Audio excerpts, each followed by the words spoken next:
This is Sony's PXW-X180 camcorder. It's identical to the PXW-X160 except that it adds GPS and Wi-Fi. They're the latest in a long line of news-gathering, fly-on-the-wall documentary and event camcorders, which began with the legendary Z1 and went through the Z5, EX1 and so on. At the front, there's a Sony G-series lens with a whopping 25 times optical zoom. That's very handy for the kind of applications this camera's used for, where you might not always be able to get close to whatever you've been tasked with filming. And it's 26mm equivalent at the wide end, which isn't bad either. As on the EX1 and PMW-200, this model has a two-position focus ring. Forward spins like the old Z5. Backwards gives you end stops from 0.8 of a metre to infinity, with markings in feet and metres on the barrel. There's a printed reminder of which way is which underneath. The zoom is switchable from servo to manual control using a tiny toggle underneath. In manual, you can set it with the middle lens ring. Servo is driven by either a small rocker on top of the handle or by the traditional two-finger rocker on the main hand grip. There's also lank control via a 2.5mm jack, which is handy. As usual, Sony's flip-up, flip-down lens cover is included, which helps keep muck off the glass while you're moving about. The iris is set via the third lens ring, and immediately behind that lies the usual ND switch, but actually not so usual, as the amount of ND for each of the three positions can be set in the menus. And if this switch is toggled to variable, the ND can be dialed in exactly how you want using the thumb wheel below.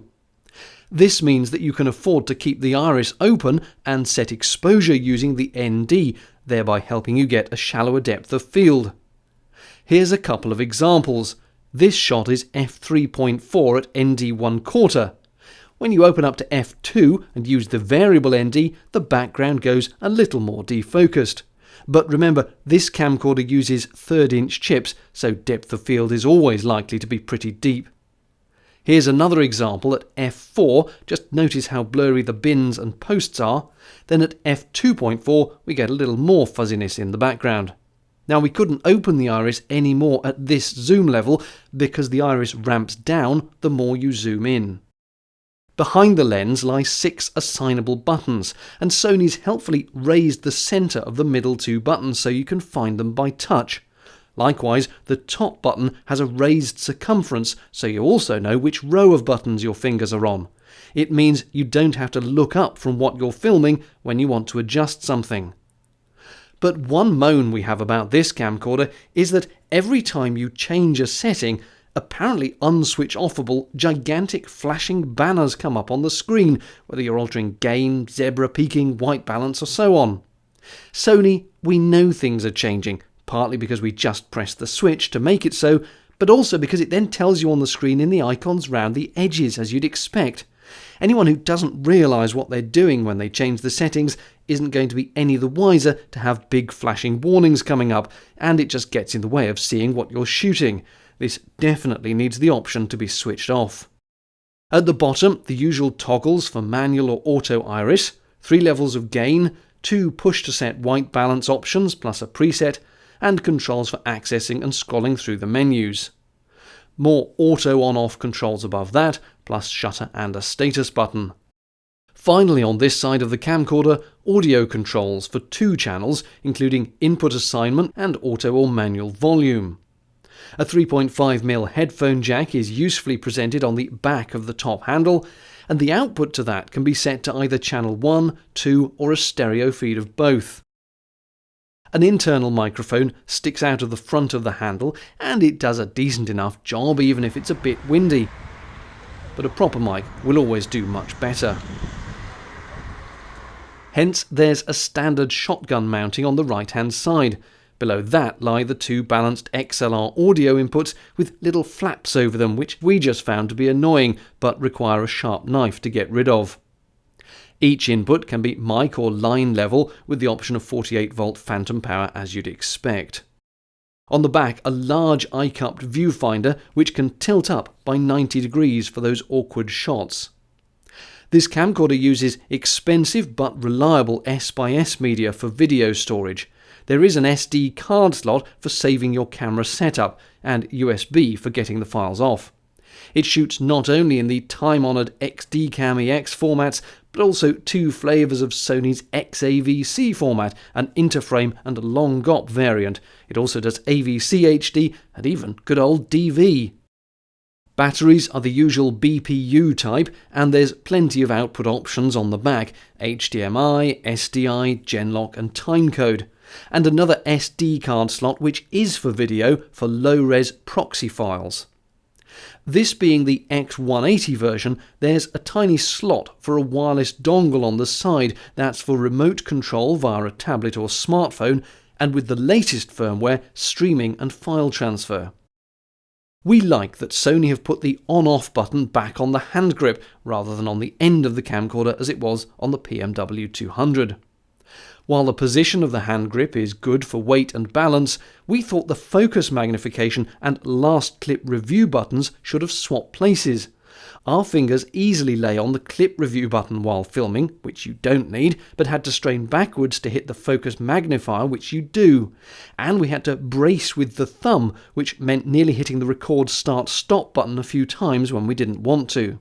Unfortunately, only the focus magnification button is assignable in the menus, so you can't even swap them yourself. The rocker, however, is good, and the other assignable button just ahead of it, which by default is auto iris, is reasonably easy to push. The back of the camera features a gigantic vent with what looks like a fan inside, though we didn't hear any noise from it in our testing. The flip-out screen is only a quarter HD resolution, and for some reason we struggled to be confident we were in focus sometimes, despite magnification and zoom. Also, it's very hard to see as usual from camera right, despite it flipping up, and yes, often you do shoot interviews from that side if you're working solo. Only Canon have ever made a camcorder that solved this in the XF300, and it is a huge shame that others don't copy that useful facility. Okay, so much for the ergonomics. What about the picture quality? Here are some samples shot in MXF 422 50 megabits at 25p. We didn't use XAVC long GOP because, ridiculously, our editing software, Sony's very own Vegas Pro, doesn't understand that version of Sony's XAVC. But you can see the samples are clear enough, crisp enough, and perfectly decent, which really is no surprise. On a camcorder of this pedigree, at this price point, frankly all 1080 HD video should be entirely acceptable without question. It really would be more of an issue to point out if it wasn't. And that's why we've focused on ergonomics more than anything in this review, because the pictures are fine, so it's more relevant really to discuss how usable the camcorder is in day-to-day life.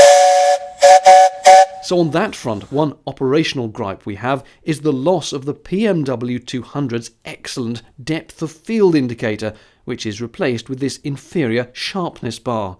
It's also placed irritatingly high into the middle of the picture. The longer the bar, the more the camera thinks the centre of the image is focused, which is all very well, but the depth of field indicator was invaluable and should definitely be included here. There's a fair bit of configuration in the menus, although if you want to store multiple setups, you have to save them to card. You can't just have several profiles and switch between them. We also found the operation of the menus to be really sluggish, and in fact that extended to several of the controls on the camcorder generally. You'd press a button and there'd be a fractional delay before anything happens, not something we've encountered on any Sony camcorder until this one. Perhaps a firmware update will cure it. We were on firmware version 1. Speaking of sluggishness, the startup time of this camcorder was appalling. A PXW-200 is ready to go in 3 seconds, a Z5 in 6. This one takes 12, and by that time your shot could have gone away. One aspect of the camcorder that does impress is low light performance. Take this shot as an establisher with 0 dB gain with the iris fully open. Here's the same shot on a PXW-200, which has half-inch sensors, remember, and here again on the trusty old Z5. Now let's bump the gain up to 18 dB. It's much brighter of course, but that's just amplification, so what? The real story is the lack of noise in the image, especially when you compare it to the Z5 at 18 dB. The X180 is a huge leap forward. and it compares remarkably to the BMW-200 as well, with the X180 having arguably a smoother image.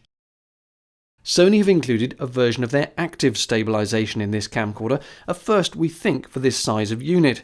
Here's what walking looks like without it, then with the old standard stabilization switched in, and finally the new active mode which crops the image a little to smooth it out. It's more apparent perhaps when you stand still on a long zoom. This is without stabilization, here's standard, and this is active. One thing you need to be aware of is how the image can soften when you're at either end of the iris. Here's a pic at f5.6. We have blown this up several times to make the effect more visible on YouTube. Here's the same image at f2.4. Now compare those with when we open the iris to f1.6 and it softens substantially. All we've done is open the iris and then add some ND to keep the exposure roughly the same. Equally at f11 it's also soft, compare with when we switch back to f2.4, so clearly there's a sweet spot for the lens between the two extremes. Finally, what about autofocus for those who use it, or for those panic-stricken catch-the-shot moments? You can see here that where there's a clear subject it snaps into focus quite fast, but on this example the camera first finds focus on the posts and takes a little while doing so, then goes past them and locks onto the chairs. So not bad, but you might need to go manual sometimes. In conclusion then, we like the 25x optical zoom, the variable ND, the low light performance, the raised locators on the assign buttons, and the choice of codecs. We dislike the awful on-screen flashing warnings, the 12-second startup time, the slight lag on the controls, some of the ergonomics, the sheer size of the unit, and the lack of the depth of field indicator. Overall though, it's a decent enough camcorder for the jobs it's intended for. Thank you for watching. If this video was useful, please do click on that like button, and if you're not already a subscriber to the channel, please click subscribe as well, so YouTube will tell you when new videos are uploaded. Bye bye.